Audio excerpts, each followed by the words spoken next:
Episode 9, Parables Podcast. Let's get right to it. Got my special guest, Sophia Lee. Thank you so much for coming. I'm happy to be here. Thank you. Thank you so much. How was the drive? Not bad at all. I was over at my mom's house in Riverside, so really close by. Yeah. So, just in case no one knows this, but me and Sophia actually went to high school together. Mm-hmm. So she graduated 2 years earlier than I did. She went on to do some amazing things, which we're about to dive into. And here I am just trying to take over the world. Yeah. So You're doing a good job at it. Thank you. I appreciate it. So, Sophia, I got to tell you, this episode is legendary and very special to me for a few reasons. What is that? So, first off, one is, obviously, we haven't seen each other in such a long time. Yeah, it's been It's years. been like probably maybe more than 7 years, I'd say. Yeah, I think so. Yeah. So it's going to be great because we're just going to strictly just catch up. And like I just told you right before we start recording, hopefully we'll just talk as if we're not being recorded. Yeah. The other reason is this is a special episode because you are my first female guest. I know, I'm so excited. Yeah, are you? Yeah, all right, good. I really am. I'm honored. You know what? I don't want to say I'm nervous, but I don't know what to expect. But it's like that with every episode. Yeah, so basically, I love that. Yeah, and that's just goes on to make it more authentic, I guess. Yeah. And I like it like that. So again, I really appreciate you being on the show. I really appreciate you having me here. We have a lot to talk about. I mean, you have so many great things going on with you that I still don't even know about. And again, one of the pure intentions of the podcast is to make it as if the audience is here with us and they're listening in on a conversation. Mm-hmm. So very just laid back, kind of coffee conversation. Yeah. And the goal is for them to hopefully gain something out of our conversation, insight, morals, lessons, knowledge, whatever they could take, and then hopefully apply it to any area of their life. Right. And we were just talking to you what the parables really mean. So again, thank you so much. So if you did say that you saw a couple of the previous episodes. Yeah. So we really just we really get to know you. We dive into your upbringing, what got you into where you are today, and everything that's led up to your success. So let's start off with I kind of know, but of course the audience doesn't. Let's start off with where you grew up and start from there. Well, I was born in Long Beach and pretty much lived my whole life in Riverside, where you and I both grew up. Raised there like all throughout high school. I lived there in college. And then eventually I moved out to LA. Mm-hmm. And that was just about 4 years ago, mm-hmm. around there. Yeah. What made you decide to move out to LA? When I was in Riverside, I was constantly commuting to LA. Mm-hmm. I think I commuted for like 7 years. Wow. Yeah. I mean, while I was in college, I would commute from Riverside to Fullerton. Cal State Fullerton is where I went. Mm-hmm. And I commuted there like 5 days a week. And then when I would have to go to LA for castings or auditions, I would do like the hour to sometimes 3 hour drive just to go for a casting and then mm-hmm. drive back home in traffic, which is like another 2.5 hours to 3 hours. And so I was commuting a lot. And honestly, I think after 7 years, I was just like, I can't do it anymore. You just got fed up, huh? Yeah, so I had to move out there. Yeah. Yeah. Did you? So you went to Cal State Fullerton, and I don't even know this. What major were you, or what degree? Okay, so I jumped around to a bunch of different schools. Like okay. Right out of high school, I went to Riverside Community College for 2 years. Okay. And then Tigers. And then I transferred to UCSD, which I thought was really cool. Honestly, I went there because of the name. And okay. I thought it was a cool location. I had no idea what major I was going to do. I think a lot of people did that back then, right? Yeah. They kind of just UCLA, UCSD. Yeah, you pick one of the UCs because it's probably a safe bet, you know? So I did that, and I lasted 1 quarter. I hated it there. I hated it so much. And so I transferred to Cal State Fullerton. Okay. I just didn't want to be in the UC system anymore. Went to Cal State Fullerton, much smaller campus, which was the reason why I left UCSD because the campus was so freaking huge. Mm-hmm. I remember I would have to take a shuttle from one class to the next. In between each class, I would have to take a shuttle. One of those, huh? It was really hard to make friends there. It was I was really active there too, but mm-hmm. I just couldn't get the hang of it there, So you didn't like it because of just the campus itself, or do you think you were still trying to find what you were trying to do, or what exactly? I have a very specific way of learning. Okay. And the way the UC system is set up, you go to a lecture hall, and there's several hundred people there. It's like a big auditorium. You listen to them lecture, you write down your notes and questions, and if you have questions, you have to wait until your discussion, which is usually the next day. Mm-hmm. And that's when you get to ask your questions. But for me, I like asking in the moment because that's when you're hearing it.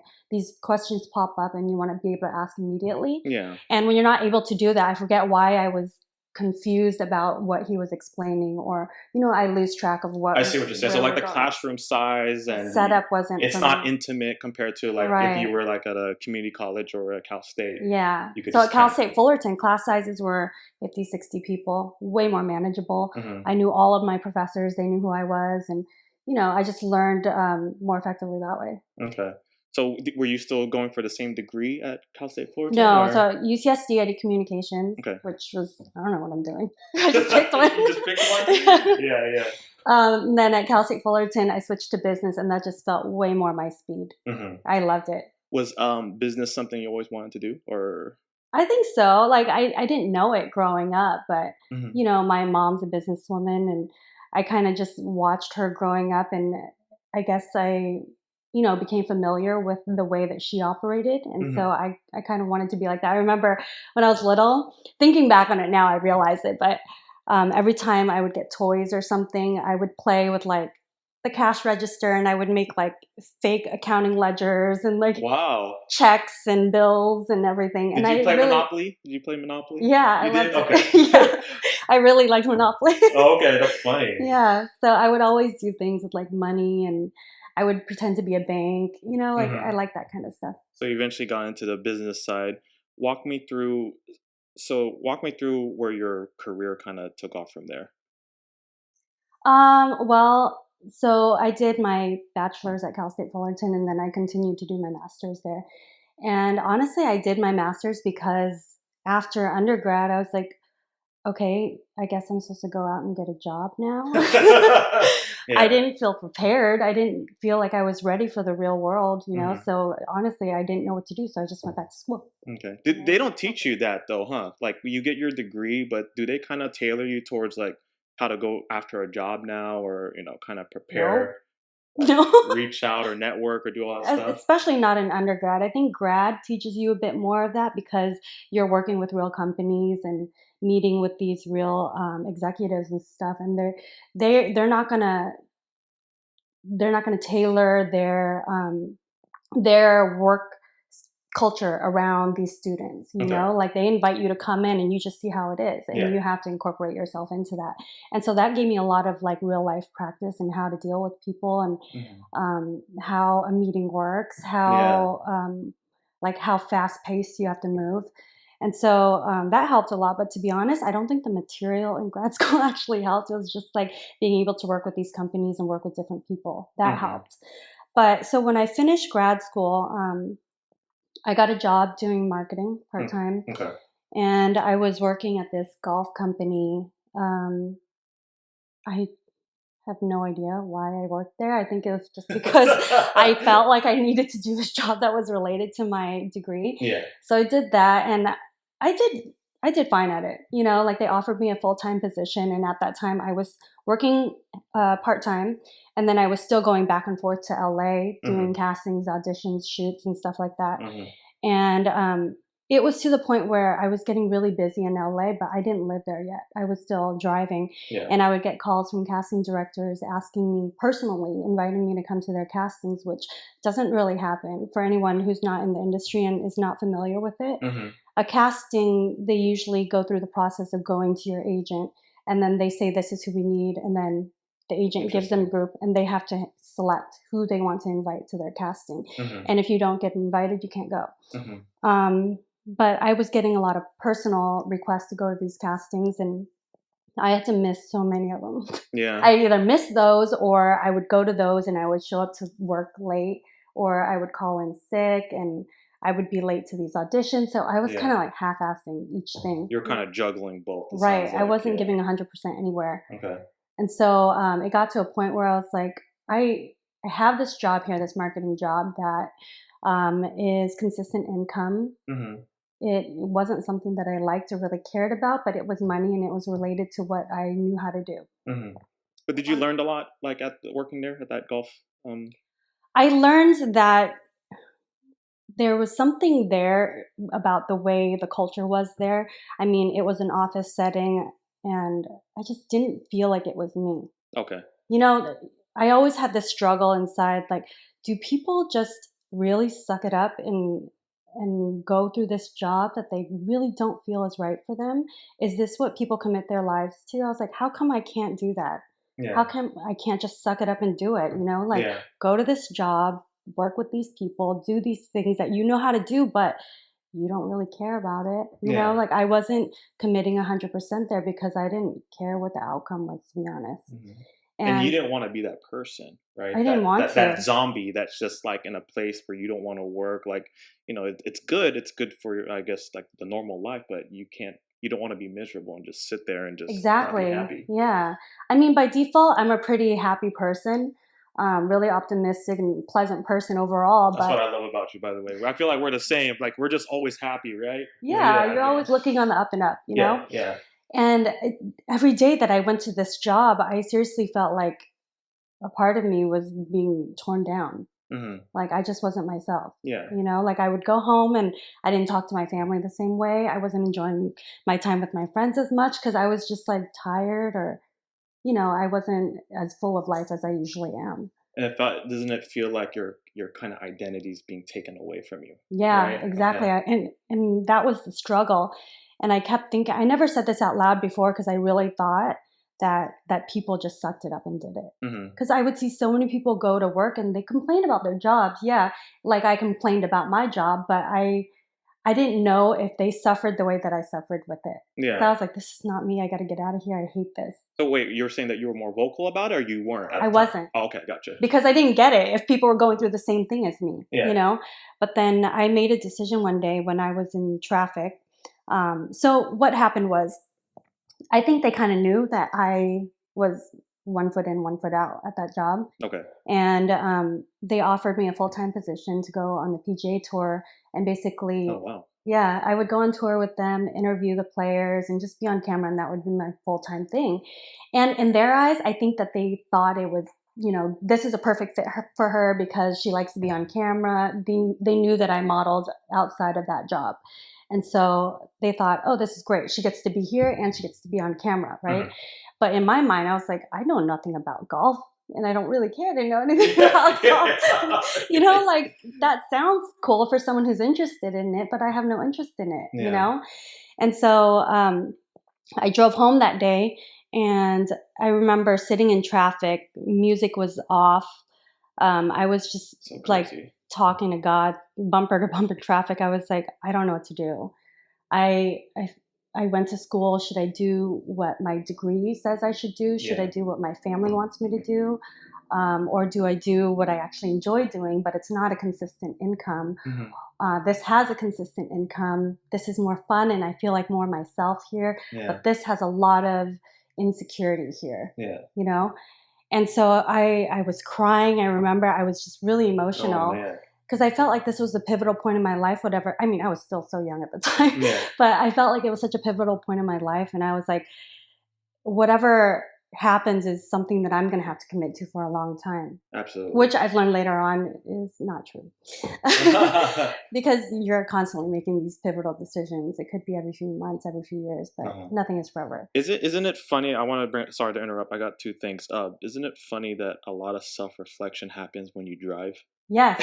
So wouldn't aren't you happy to say that, man, that those drives from, was it a drive to LA, I'm assuming, or I mean, I commuted everywhere from Riverside to Fullerton uh-huh. to my job in Anaheim to LA. Yeah. Yeah. Isn't it crazy how a lot of self-reflection either happens when you're, I don't know, at least with me Yeah. taking a shower or I when mean, you're there's a driving. reason for everything. There's a reason I commuted all those years and why I put up with it because Yeah, yeah. it does give you a lot of time to be with yourself and your thoughts and to think out loud, Yeah. you know? And what's crazy is so is the PGA tour, like, golf is such a huge like market. I But it's know. crazy that you're still able, you kind of seems like you followed your heart and you're just like, I'm not happy here. What do I do now? So Well, this is what happened on that drive. Tears are flowing down and I'm just really emotional. What do I do? What should I do? God, I just really need a sign. I need some direction. I need a sign.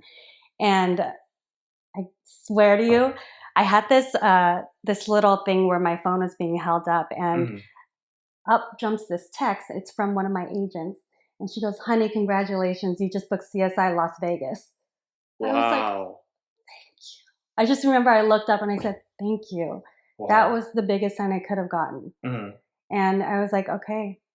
And so the next day when I went back to work, I went in to go see both of my bosses. It was like this big conference room table for like 20 something people, and it's just them two and me.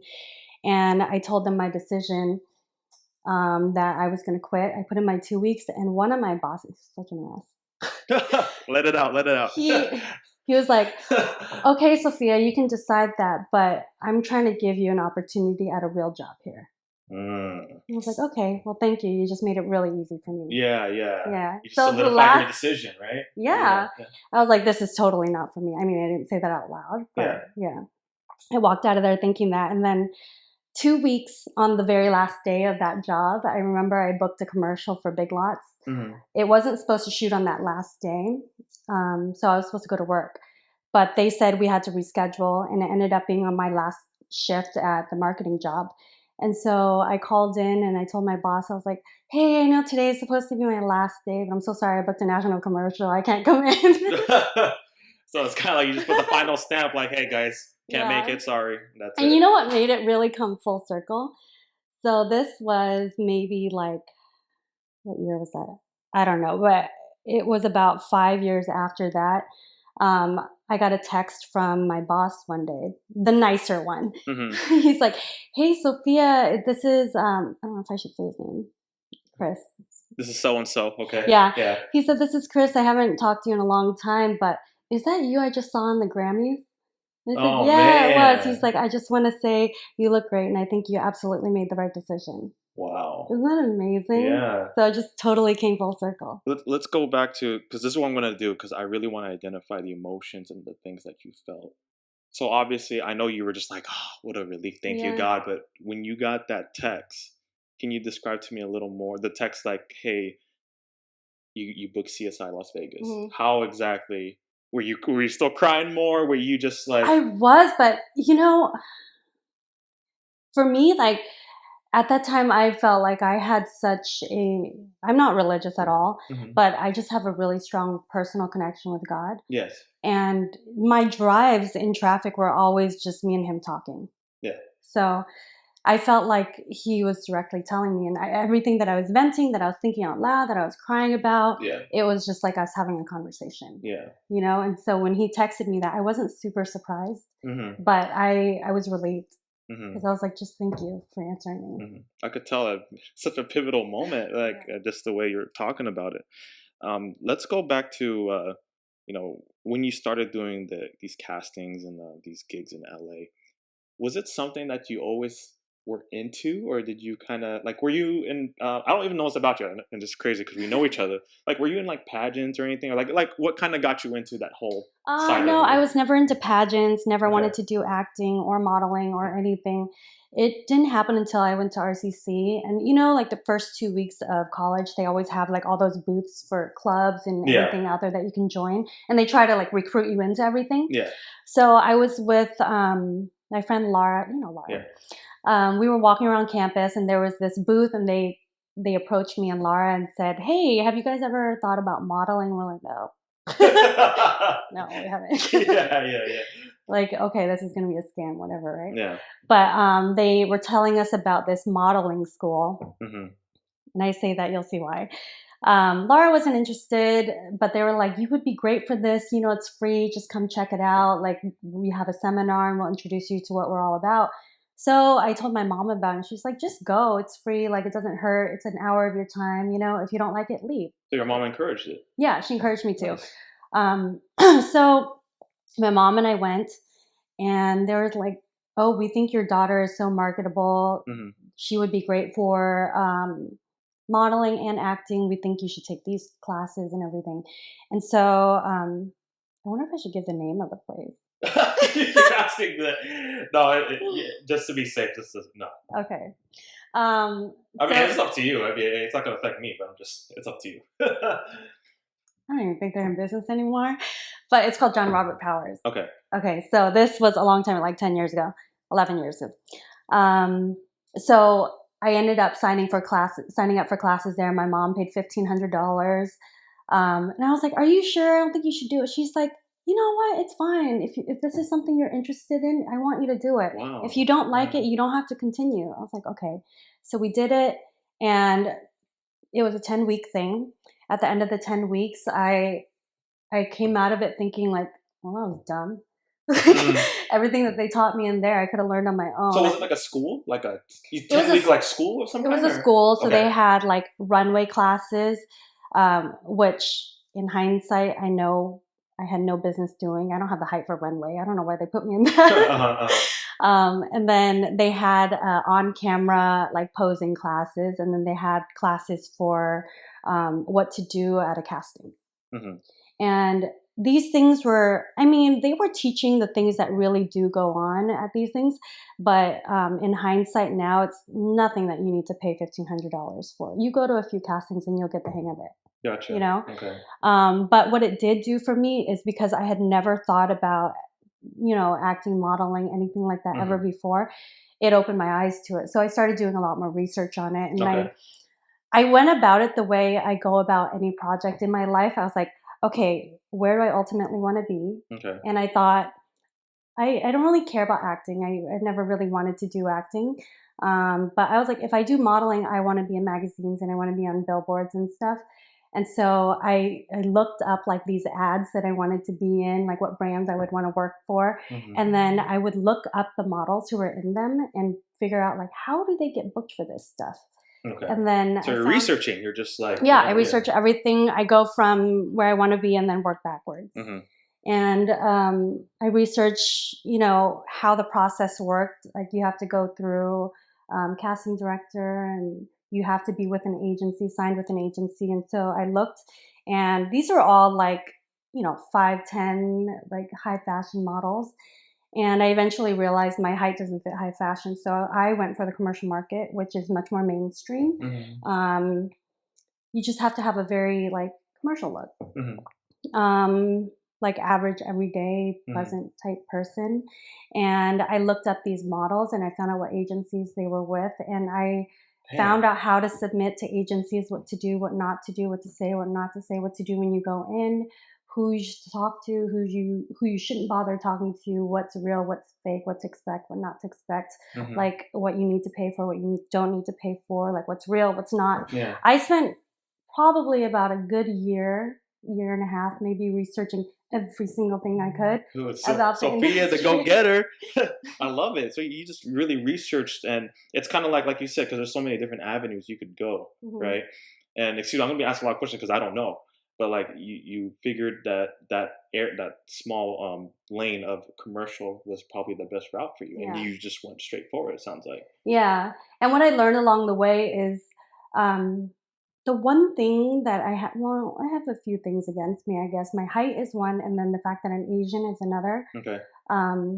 Going into modeling as an Asian girl, I think the stigma is that a lot of people assume you're going to do import modeling or you're just going to be in bikinis on cars, and that was never who I was, and I was never really into it. Yes. That's fine for the girls who are into it, but that wasn't the route that I ever wanted to take, and I didn't want to be mistaken for that type of model. Yes. Because in my eyes, it's a limited path. I could see that. Yeah, definitely. And I wanted to take a path that could grow into something else. So I looked at these different brands, found out the agencies, found out how to submit, and I submitted to probably like 30 to 50 different agencies all around LA to San Francisco to San Diego. And I heard back from maybe like 15. And then I set up meetings for probably a handful of them. And then I ended up getting signed with 2 of them. Yeah, and they were both, they're in San Diego and LA. What made you sign with those 2? Is it just kind of like almost like a job interview where you just feel like, okay, this is the path, like they seem like they're resourceful, they could do what I'm trying to do? Or how exactly did you select them? Honestly, I didn't know what to look for in an agent Okay, because I it's the kind first of time, felt, obviously, right? yeah, Yeah, yeah. It okay. was my Makes first time sense. ever doing this, and I didn't know anyone who was a model, and Mhm. I didn't at that time. Social media wasn't as prevalent, so it wasn't easy to reach out to people. You can't just DM someone. Mhm. You can't just like find someone's email. It wasn't that easy, you know. Yeah, Like yeah. Facebook was barely a thing yet. I think it was still just a Harvard thing at the Mhm. time. So I honestly just like walked in blindsided Uh-huh. and I was like, if I felt like I could talk to these people and connect with them, if they seemed excited to take me on, then I would do it. But if I walked into a room and I felt extremely intimidated and extremely like they didn't want me here, then I just, You already knew. yeah, I knew. Okay. Yeah. How old do you think you were at this time? I was probably 21. 21. Yeah. Was there a Which is really time? late for a lot of models. Okay. But the thing, it works for me that I'm Asian because Asians don't age. Yep, you guys tell. No. Was there so around 21 years old? Was there like any time? Well, and you know you'll probably get to this when we go further into your story. Was there like any doubts or any fears going into it? Because basically you're going into an unknown space, right? I Yeah. mean, you're signing on to these agencies. You kind of don't know what to expect. Was there a little fear or doubt going into it? Yeah, there was a lot. Okay. I didn't say a word of what I was doing to anyone for maybe like 5, 6 years. And No why? one knew that I And why was is that? Why is that? I think it's anyone who takes on like a big project, you always have that fear that you're going to fail. Yeah. And if you speak it out, tell people about it, they're going to hold you to your word. A little insecurity. Yeah, so it was just So me crazy. being really Yeah. insecure and thinking like I didn't want to tell people and then be like, really, she thinks she can be a model. Hmm. You know, Hmm. it's like, who does she think she is, kind of Yeah. thing. And so I didn't tell anyone for like 5 or 6 years, and I kind of just made my way through it. Hmm. The first time I texted someone, I remember I texted a bunch of friends, and we were all like a really close group of like 8 or 9 friends in high school. And I had gotten my very first print ad in a wedding magazine, and Nice. I had like 6 pages in there. And I was really excited, and I got like 10 copies of the magazine. It was San Diego style weddings. Hmm. And I remember I took pictures of it and I texted all my friends and told them, like, you guys, I'm Nice. in a magazine. Uh-huh. So that's the That first was time I like really probably told like anyone. your biggest publication or First one, first yeah. job or whatever. Yeah. Yeah. So Nice. I was really excited about, and I actually only told my close friends about it. Even then, like social media still wasn't a thing. Yeah. So for years, I still didn't tell anyone. If something really exciting would come up, then I would tell my close friends. But Hmm. outside of that, I wouldn't. Hmm. Yeah. How did you feel at that point? Like when that came out? What's funny is I'm starting to reflect on some memories myself. I mean, I wasn't in no, like magazine, but I remember back in the day when I was into cars, like when my car got in a magazine, I felt the same way. It's like Really? telling all these people, and it's just like this self of accomplishment, right? I mean, Yeah. and this is something obviously that seems to have meant a lot to you because you left your business, that job, and your mom was supportive and just all that stuff, and then you finally got that, and then you're able to tell your friends. I bet you it was a pretty happy moment for you. Yeah, that was really exciting. And what I was really afraid of was Hmm. that if I told people, it would come off as bragging or they would I see. judge me somehow because modeling isn't a mainstream thing. It's not a normal job, Yeah. Like a lot of people go into it for, the fame or they want to like just be known for something. And for me, that wasn't it. I just wanted to be like, I wanted to see if I could do it. Yeah. Like if I could actually reach these ads and actually be in them. I Hmm. didn't care if you knew who I was in it. I just Yeah. wanted to know that I could do it, Yeah. Yeah. and that was a sense of accomplishment for me. And Uh-huh. so I loved that my friends were also supportive, Yeah.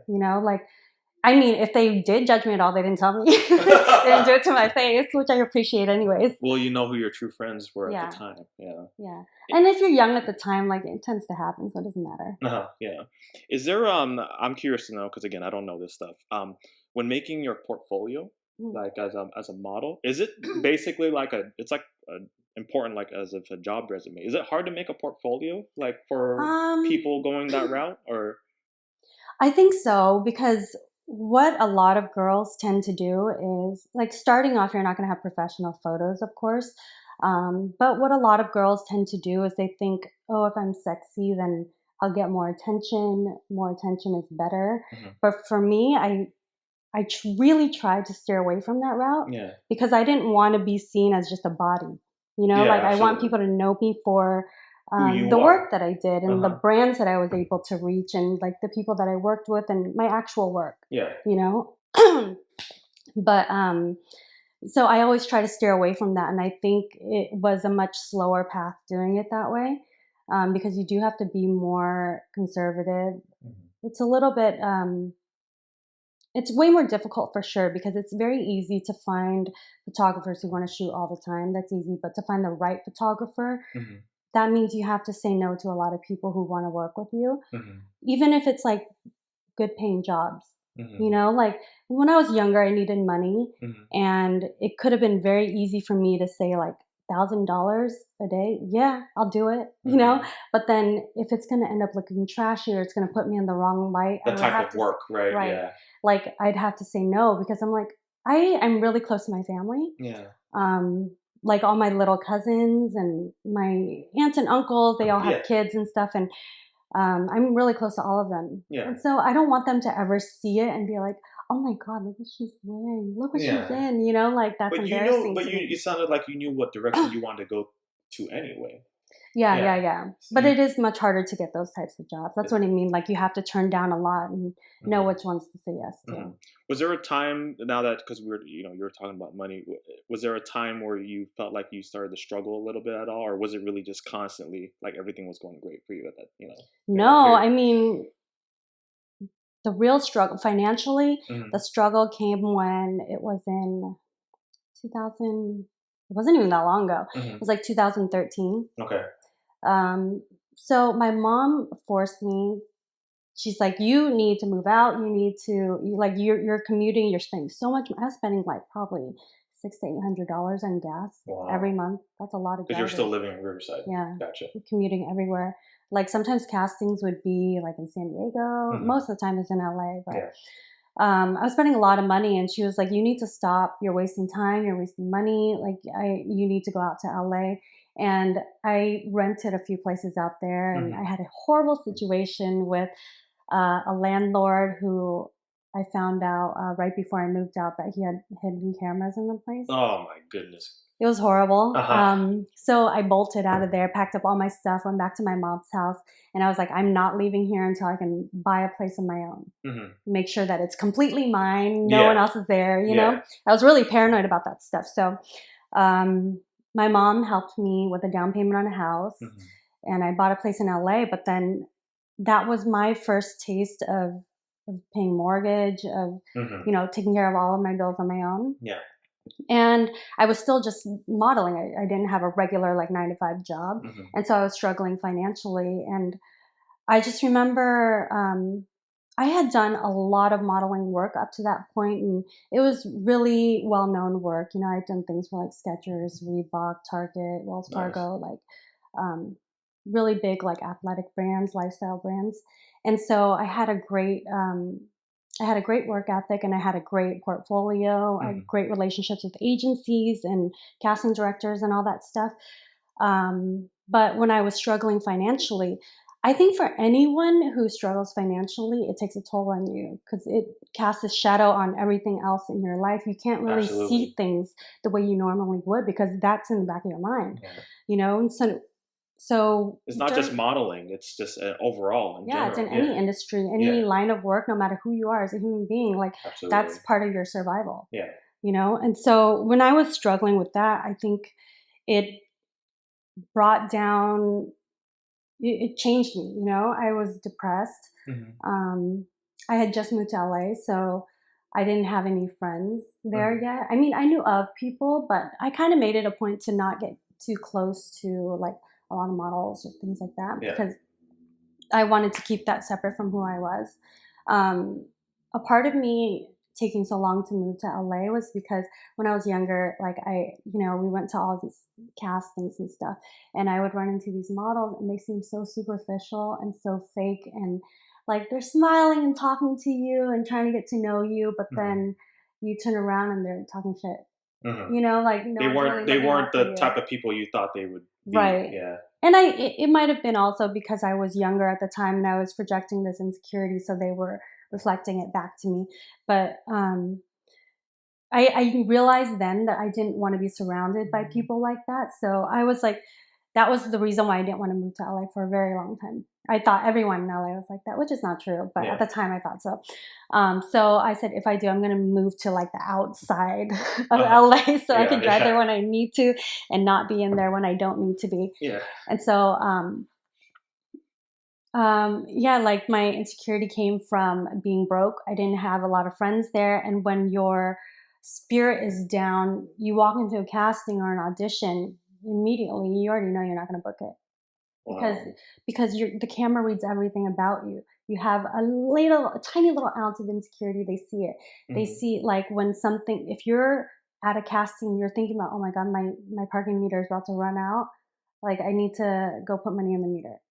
That thought is in your head. It's on camera. It's the energy that you give out, right? And the camera and just the people looking at you will know, right? Yeah. Yeah, definitely. Like if you have any concerns, any frustrations, if you're in a bad mood right before, it's all being read on camera. Yeah. So I wasn't practicing like self-care as much as I do now.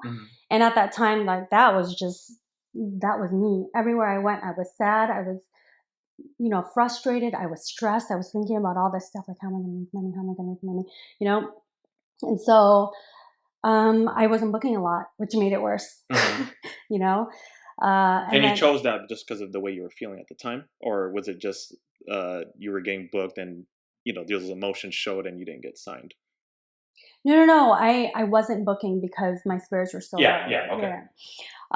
Which meant no income at the time. I mean, I had great savings before I went, but I was going through it. I was just going through it, spending on furniture and groceries, everything. And so during that time, since I wasn't going to castings and auditions and stuff, I spent a lot of time at home and I was like, I'm going to start reading.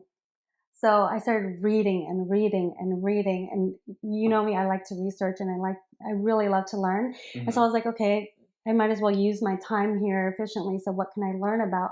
And I started reading about just leadership, about real estate, about finances, about money, about banking, about taxes, about everything that I've ever wanted to learn about.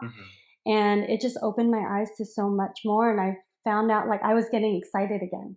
Because when I learn something new and you're interested in it, like it just sparks something in you, Yeah, absolutely. I got really excited again. And I remember there was a 2-month period when I went through 8 books.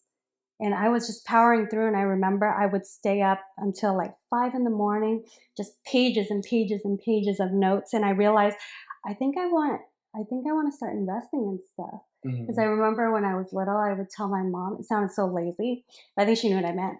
I was like, I don't want to work like ever. I just want to make money. How do I do that? Yeah, passive income. And so when I started reading on investing and real estate and all that stuff, I was like, that's what I've been meaning to do. That's what I meant when I was a kid. I was like, that's what it is. I never knew that that's what it was. It was investing. And so like, I think I told maybe one person, I was like, hey, I'm going to be MIA for a while. Like, I'm just going to do my own thing. And so I didn't go out with friends. I didn't go to lunches. I didn't get coffee with anyone, no dinners. I missed a bunch of birthdays. Like the only people I saw were my family on Sundays, and that's it. I didn't see anyone for a few months, and all I did was I read, I took notes, I did seminars, I watched YouTube videos, I listened to podcasts. I remember I would comment on people's YouTube videos, like the stupidest basic questions, just about things that I didn't understand, and they would actually reply back to me. Some people would even like ask for my email, and they'd send back like paragraphs and paragraphs, just helping me understand the way things work. And then I went to seminars. I networked with people there and learned how like the process of buying a house was. Because at that time I had already bought my place. But honestly, my mom held my hand through it. She tried to explain it to me, but I wasn't in the position to really understand what she was saying because I wasn't interested. I was like, you're forcing me to buy a house. Okay, I'll get it. But now I really wanted to learn. This time around, it's different. And so when I when I decided like this is so much fun, I'm having so much fun just learning all of this new information, I was getting excited and I started looking up homes and like the same thing that I did with modeling, I did with investing with real estate. So I invest in residential single family homes. And I thought, okay, what do I want at the end of it? Mm-hmm. Where do I want to come out with? Like, in the end, what would I want my big picture to look like? Yeah, definitely. Sorry, I hit this. And I remember my goal, I set it as I wanted 10 houses in the US. They could be in one place or scattered around. And I By when? wanted. By when? I said by 40. Hey, that's crazy. My goal is three by the time I'm 40, and that's just Okay. selling myself short. But that's crazy. We have the same a similar goal. But anyway, keep going. Oh, that's awesome. Yeah. You could totally do that. Yeah. Yeah. Thank you. Yeah. I'm gonna ask you for some advice after this podcast recording. But go ahead, keep going. Sorry. So what's crazy is that as I was sparking more interest in this, I was learning faster and faster, and more people were actually being helpful with it. Mm-hmm. And so when I set that goal that I wanted 10, because I wanted the passive income from each one, and that way, if I had that passive income, the pressure on modeling wouldn't be so great. So it wouldn't bring my spirit down. It wouldn't cause me to lose who I am. Mm-hmm. I would still be who I was. And as long as I'm able to be myself and walk into these castings and auditions, I could just be myself on camera, and that's what books me the job. And you could blossom. Yeah. Right. If I walked into a casting and tried to be what they wanted, or tried to be what I thought the ad client wanted, or the marketing client wanted, or the casting director wanted, I knew I wouldn't book it. Mm-hmm. But as long as I went in there just as me, then I could book as much as I wanted to book, mm-hmm. you know? And because I was getting so excited with like all this real estate investing and learning and all this stuff, I felt like I was back to me. Mm-hmm. And as I was back to me, like, you put this energy out there, and the castings and auditions came in again. Agents were People loved you. more excited again. Yeah. And so I was just booking a lot more. Mm-hmm. But it was this period of 3 to 5 months of just me being by myself, being really depressed. Like, I remember I didn't have money for food. Like, mm-hmm. I would buy like a meal somewhere, like fast food or whatever, make sure it's a big meal. Yeah. And I would eat a little bit for breakfast so I would still have enough for lunch and dinner. Wow. So it got really hard. Yeah. It got really, really hard. So that was my goal with the real estate, going back to that. Mm-hmm. And I, like on YouTube, you can look up a bunch of different gurus, like real estate. Anyone who was doing well in it, I would listen to what they had to say. And I remember I was like, okay, I'm getting too much information, and so many people have different perspectives. Mm-hmm. You can't take on all of them. You have to see what works for you, what makes sense to you, what you think is actually feasible. And so I found this one guy who kind of broke it down in such a simple way. I knew it was more complicated, but the way he spoke about it made it seem so like simple. Layman's terms, right? Yeah. And I was like, I can do that. Yeah. And so, like, I remember. You're like, that's it? Yeah.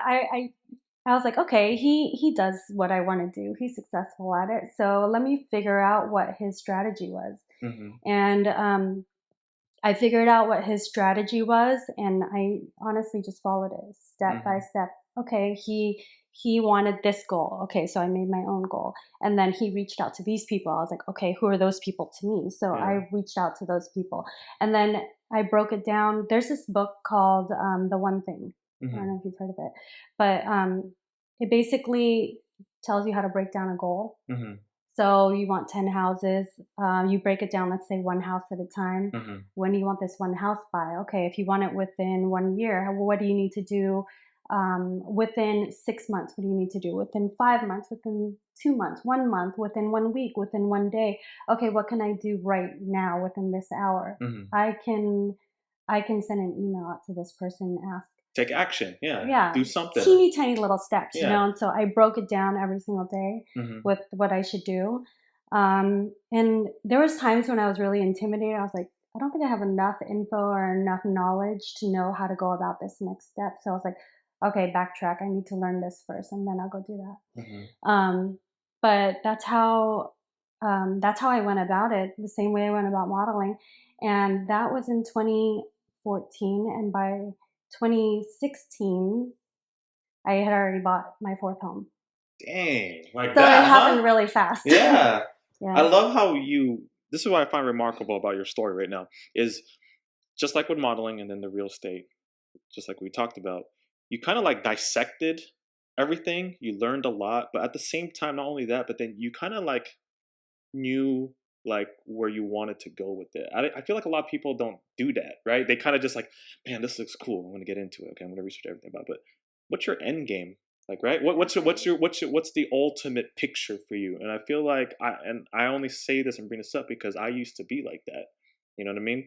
I used to just get into something, but I was just like, I don't know, like, why am I doing this? Like, is it just something where I'm just, that's a serial hobbyist in me where I'm just getting excited about? Because I'm just like you, when I start to get into something, I get really excited and then I don't stop. But I found that the ones where I didn't have an ultimate vision or ultimate goal behind it, obviously I didn't stick to it. Yeah. You know what I mean? It's way So harder when you don't have a goal. yeah, so I just find that remarkable that you're able to do all this research on these different things that you got into, but then you also identified like what's your end goal, like what's the ultimate picture for you.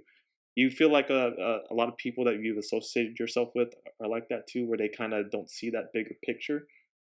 Um, Now, yeah, my Yeah. circle now I think is much smaller than it used to be, but Okay.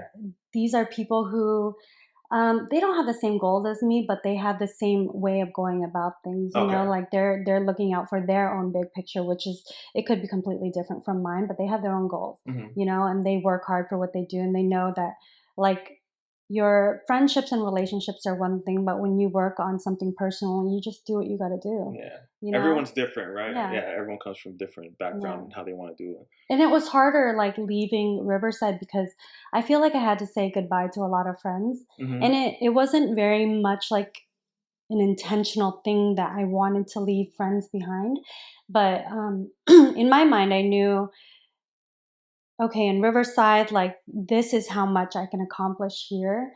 I think I need to leave in order to do anything bigger." Absolutely. Yeah. And when I realized like my conversations with friends then were limited, you Hmm. know, like when I would go to LA and I had some friends from Riverside who are like this. I don't want to discount everyone, but when I realized the conversations that I had in LA were very inspiring, very motivating. People always had these big goals, whether they followed through on them or not, I don't Hmm. know Yeah. because I don't keep in touch with like all of those people still.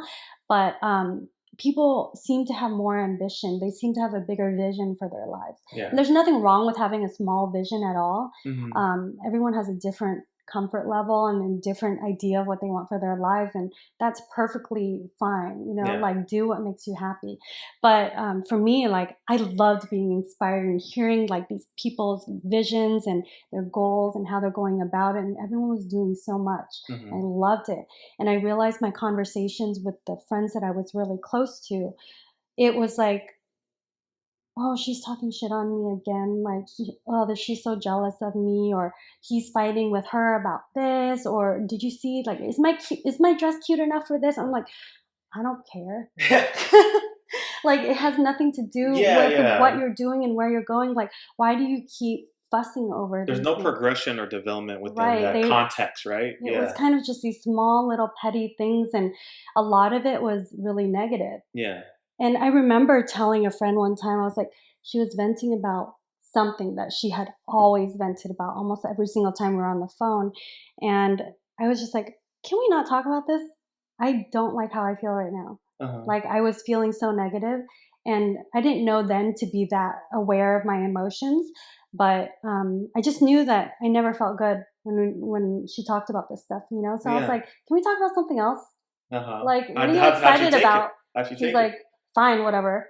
And so we Uh, switched the yeah. topic, but Yeah, yeah. but I realized like conversation after conversation, like a lot of them were going that way. Hmm. And so that's when I realized I was like, I don't mean to make people feel bad or that I'm leaving them behind, but I need to go have better conversations. Yeah. That's crazy. I just posted something last night, and it said something along the lines of, eliminate the people around you who are not supporting you, that doesn't support you spiritually, financially, Hmm. emotionally, and things like that. And it sounds like Yeah, I that's saw that. something, yeah.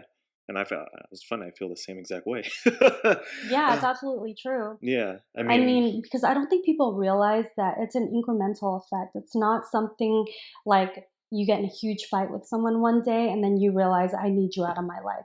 No, it's like these little things like if you have, like, let's say a coworker that you see every day, and like you guys hang out at lunch, and at lunch all they're doing is venting about their husband or their wife, or they're so tired Yeah. from taking their kids here and there, or like they're complaining about, oh, I need to lose weight, or I need to do this and that, I'm so stressed. Like, these Yeah. little tiny things have an effect on you over time. It accumulates, Yeah. and I don't think people realize the snowball effect of it. Absolutely. I feel, to add on to that, I feel like some people, they don't realize it, and what they're doing is they're creating a poisonous environment, not Hmm. only for themselves but for their environment, and that includes you if you happen to be that coworker, Hmm. your spouse or It's whoever. contagious. Yes, exactly. It's like you don't think like you might think this person just has a shield, but in reality, like no, like you're like infecting that person slowly, Yeah. and it's just so toxic. Like it's kind of like you're bringing all these people with you, and it just adds on to that poison in you, Yep. And it It's just grows because, like, you can be the most positive person ever, the happiest person with everything in your life, right? If you have one person in your life who is constantly giving you that little dose of negativity, yes, you're gonna hold on to that. It's yes, like a little seed, and every time they say something, it puts a little water on it, and it grows, it grows, it grows. And yeah, then ultimately you have like this negative part of you, and you're just like, where'd this come from? And then it yeah, takes over who you are and your outlook. yeah. I don't like Truthfully, it that. drives me insane, to be honest. Yeah. I have to remove myself sometimes from people like that. Like I'm like you. I'm just like the most happiest guy, and when that's taken away from me, or there's a threat, a slow threat to it, I'm just like, man, I got to remove myself. And sometimes it takes Mhm. me a long time to even realize that. I'm like, oh man, like I'm feeling some type of way right now because of what's Yeah. around me. So it takes me a while. Then sometimes it might be too late, but eventually I remove myself. But I feel the same exact way.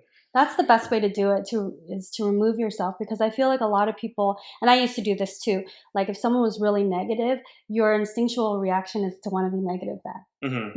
Like, you want to push back at them. But Yeah. then that doesn't do anything good for you. And I realized that, like, honestly, you cannot control the people around you. You can only control your actions, the way you react to things. Absolutely. And let's say, like, you're around people who are just arguing all the time, Hmm. you may not be a part of that argument, but if you're hanging out with them and they're arguing all the time, that's affecting you. Yeah. Like, it's making you, like, you're seeing it, you're hearing it, Yeah. it's seeping into your mentality. Yeah. And so I can't change like those people, but if I know that they're going to be where I'm supposed to be, then I won't be there. Hmm. Or like, I'll make sure that if I feel like not myself, or I'm around too much of that, then I'll spend a little extra time meditating. I'll spend a little extra time, like, getting back to myself and making sure that I'm good, that I'm solid, Yeah. before I enter into a situation where I know there could be negative people. Yeah. You gotta And worry it about sucks. yourself. Yeah, it sucks because you got to do the extra work to, like, prevent these Prevent people that. from Yeah. bothering you. But if that's what it takes, that's what it takes. Yeah. Well, we got to do it. Yeah. um. So what's your ultimate goal? I mean, so you're modeling. You got into real estate investing. Is your goal to just keep doing real estate and to leave modeling completely, or what's really your goal? um, Well, I'm still working on the 10 houses. Okay. Working on the How many houses again are you at right now? I have 4 now. You're off to a great start. Thanks. So, I'm working on the 5th.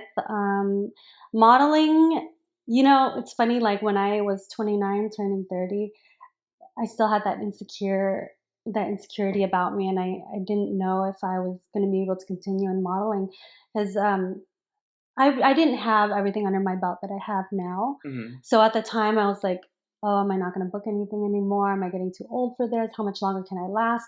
But the thing is that the more I work on myself, the more I realize that your age doesn't really have anything to do with the type of modeling that I do, which is Hmm. commercial modeling. Once I've passed that threshold of 30, I've booked more than ever, Wow. and it's just placed me in a new role. Hmm. So before, when I was younger, I was booking more like the hot model type, party girl, Yeah. um, like the more like kiddie type ads, but now I'm booking more like the mainstream lifestyle stuff, the bigger brands, which doesn't require me to go to set, like hair and makeup done, like everything looking sexy and all that stuff, which I love because now I can go to set and whatever. Like they dress me up and I'm usually like the young mom now. I'm usually techie. I'm a banker.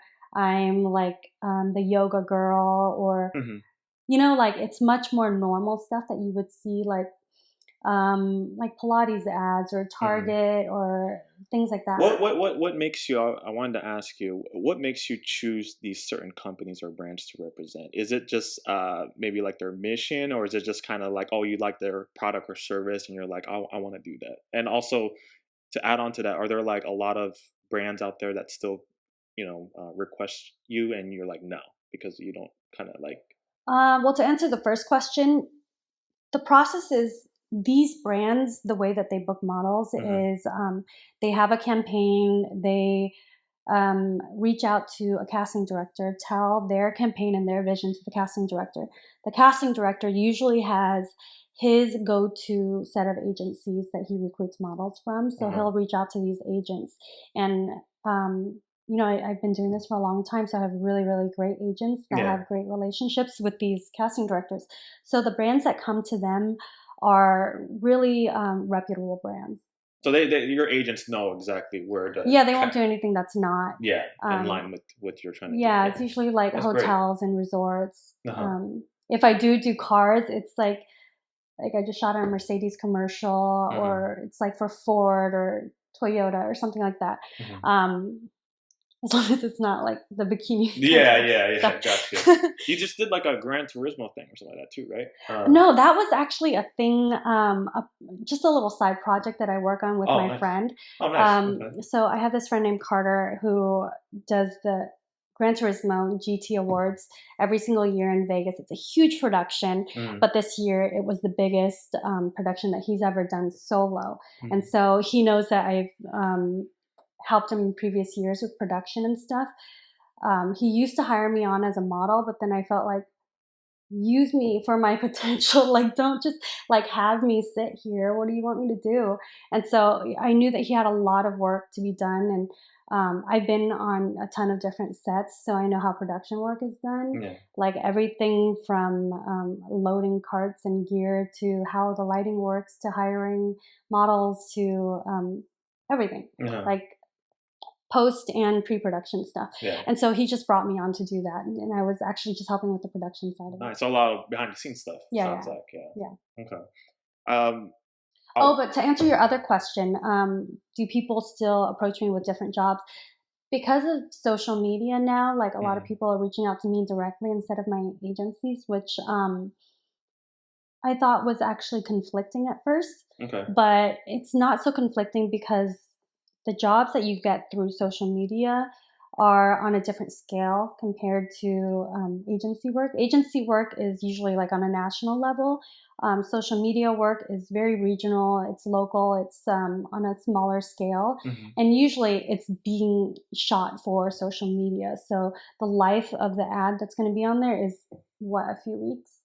So those are the things that I do more for fun, and I do turn down a lot. I was gonna say, are those like more fun or like in a different lane that you? Okay.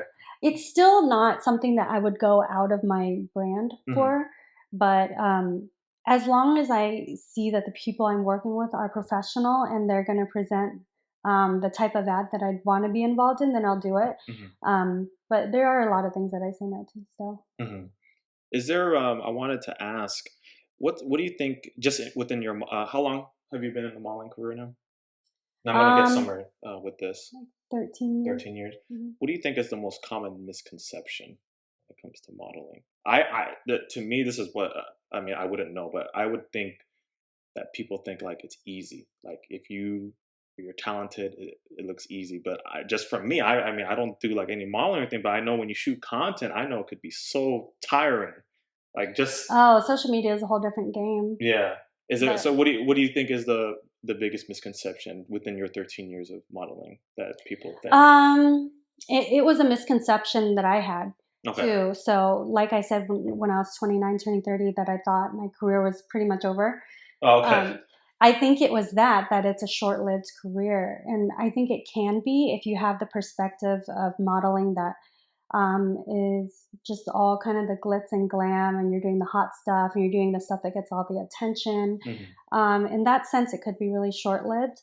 But what I've learned is it can be a lifetime thing.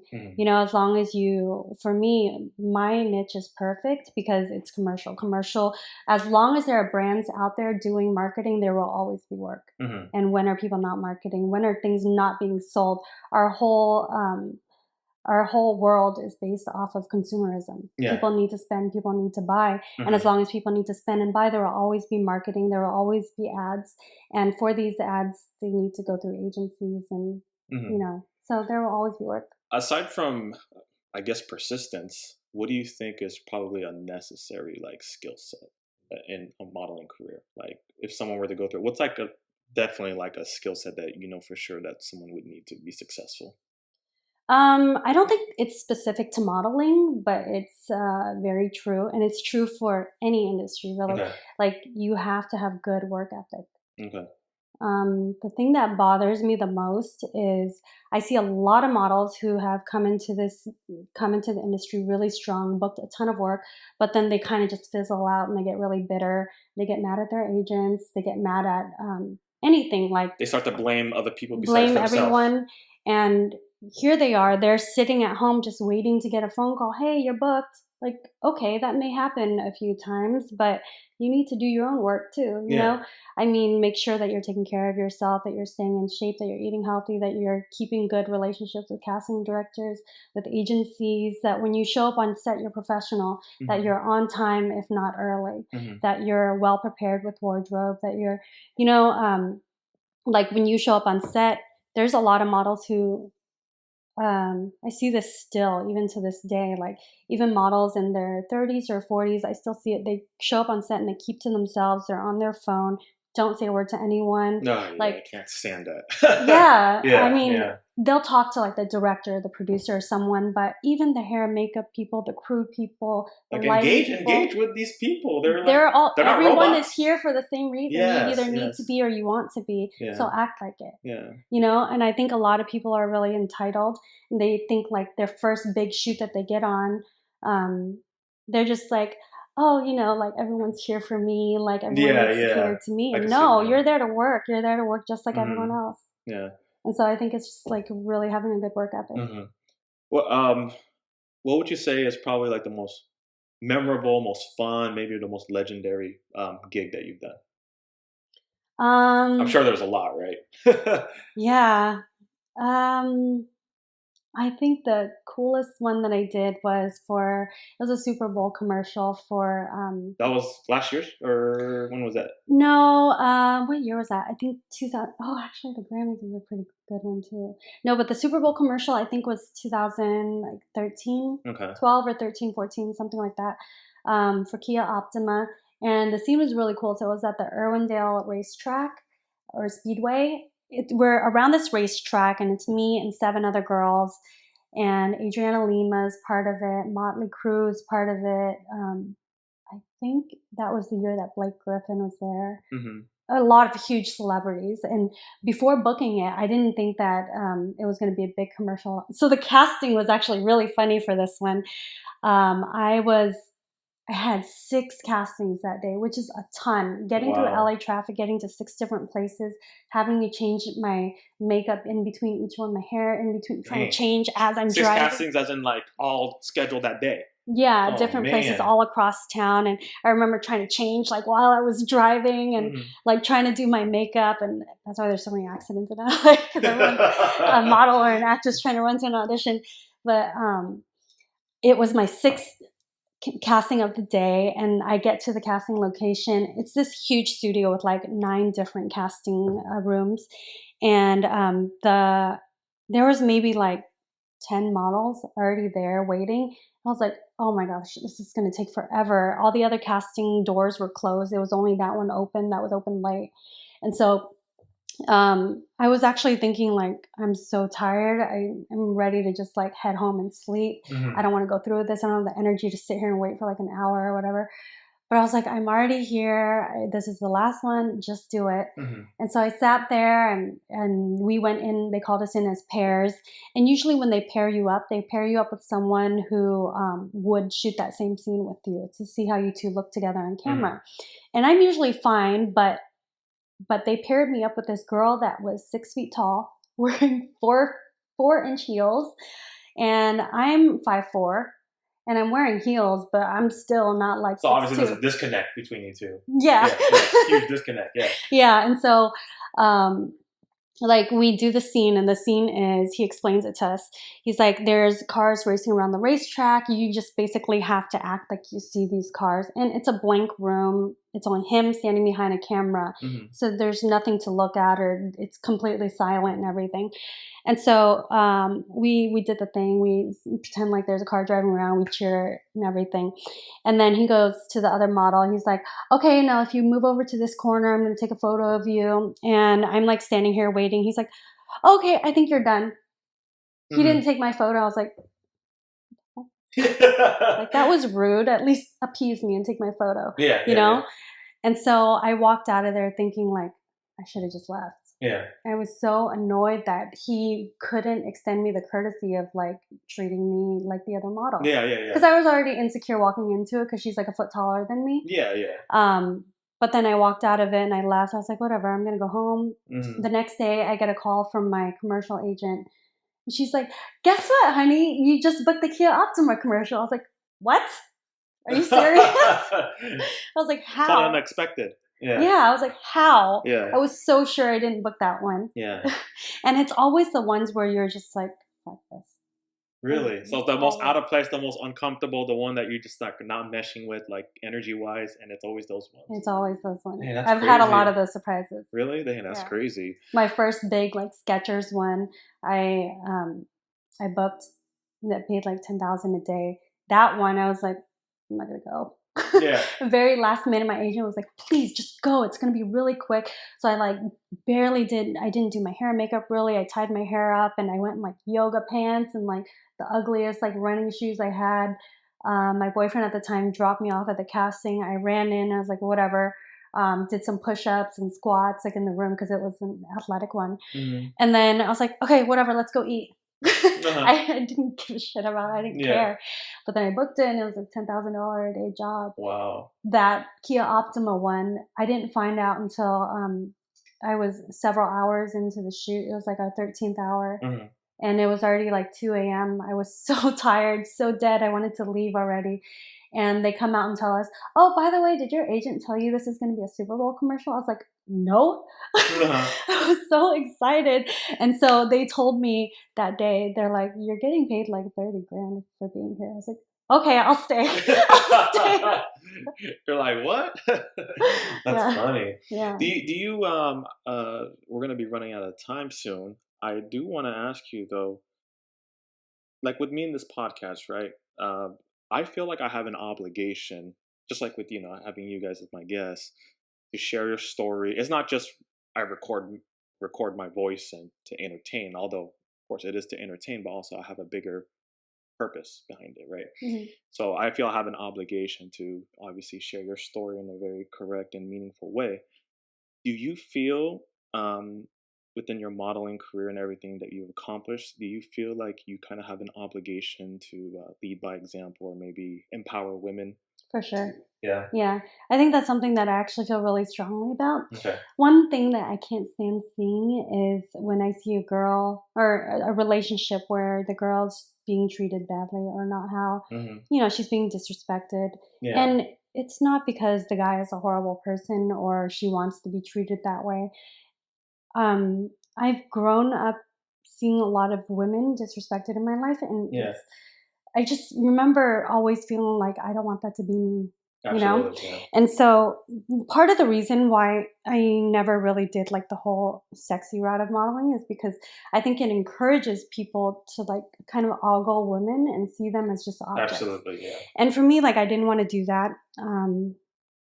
I always tried to put myself in a place where if my little cousins saw any of my ads, they could show it to their parents and be proud of it. Yeah. And that's something that I've always stuck to. You know, like I've had offers from like Playboy several times, and I've always said no. Even when they decided to do non-nude stuff, I was like, it still kind of has that reputation, you know? Yeah. And so, no, I said no. But you can like preach it and you can talk about it all you want, but I think leading by example is the best way to do it. Yeah. That's great. Last question I wanted to ask you. I'm sure you heard of this quote. It's hard work beats talent when talent doesn't work hard. Would you agree with that, or? Yeah, I totally agree. I don't think modeling is hard. Like when you're on camera, like some people really, really enjoy it and are just naturally good at it, and that's a lot of people. And I really, really enjoy being in front of the camera. But I think, like I said earlier, it goes back to your work ethic and the way you treat people, the relationships that you have. It all takes work, you know, and making sure that you have enough balance in your life to be able to do what you love and not let it stress you out, and still find joy in other areas of your life, so that you are always who you are. Like keep yourself 100% all the time, so that it's easy for you to walk into your job and be 100%. You know, like if you slack in all those other areas of your life that make you who you are, you're going to show up at your job giving 50%. Absolutely. You know what I mean? It's gonna reflect on your work ethic and all that stuff. Yeah. Man, Sophia, I'm so happy that you were my first guest. I couldn't have chosen a better person. And I'm honestly so honored. You know what's crazy is I was actually having a hard time because I told you right before we were recording. I pick my guests very selectively because I kind of have a strategy behind it, but also at the same time I pick these people who I know are making an impact. And it's crazy because we haven't spoken for such a long time, but man, it's just crazy. And you're older than me, but I'm just like, man, you've grown so much. And I just want to say from the bottom of my heart, I'm very proud of you. And again, I couldn't have chosen a better person to be on the podcast. Do me a favor before we end this. Where can people find you if they want to reach out to you? I'm mostly on Instagram at Sophia Lee. That's Lee with one E. Always have to say that. And you know, as you saw in my previous episodes, after we get off, you do have to sign my infamous canvas. I know, I can't wait. Thank you so much, guys. Episode 9 with Sophia Lee. What a great episode. Thank you so much. Thank you so much, Ejay.